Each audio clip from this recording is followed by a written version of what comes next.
মই তোমালোকক কৈছিলোৱে যে তোমালোকৰ প্ৰতিটো কুৱেশ্যন মই এফালৰ পৰা লিখাই দিম হয়নে গতিকে গোটেইখিনি অলৰেডি হৈ গৈছে এতিয়া দুটা কুৱেশ্যন বাকী আছে চোৱা একদম কমন কুৱেশ্যন কিন্তু দেই তোমালোকৰ সফল পুৰুষ কাক বোলে এতিয়া সফল পুৰুষ কাক বোলে মই তোমালোকক লিখি দিম নে কৈ দিলে তোমালোকে লিখিব পাৰিবা পাৰিবা পাৰিবা মোৰ ষ্টুডেণ্ট সদায় স্মাৰ্টেই মই যেনেকৈ স্মাৰ্ট মোৰ ষ্টুডেণ্টটো স্মাৰ্ট এতিয়া চোৱা সফল পুৰুষ কাক বোলে এইটো লিখি ল'বা ভালকৈ যি পুৰুষে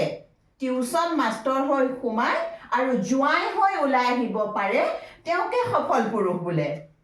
হ'লনে এতিয়া নেক্সট কুৱেশ্যন কি আছে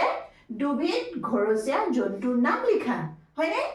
হ'লনে তোমালোকৰ ফাৰ্ষ্ট কুৱেশ্যনটো লিখি অ'কে নেক্সটটো লিখা দুবিধ ঘৰচীয়া জন্তুৰ নাম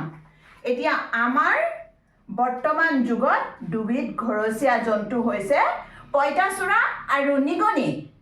আৰু এইটো মই অকণমান বহলাই তোমালোকক বুজাই দিছোঁ যিহেতু আজিকালি আমাৰ অসমৰ ল'ৰাসকল বা অসমৰ পৰিয়ালসকলে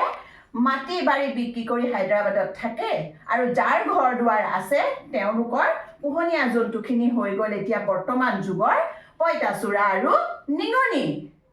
হ'লনে গুড তে আজিলৈ মই তোমালোকৰ ক্লাছ এৰো নেক্সট ক্লাছত আকৌ তোমালোকক মই কমন কুৱেশ্যনবোৰ দি থাকিম অ'কে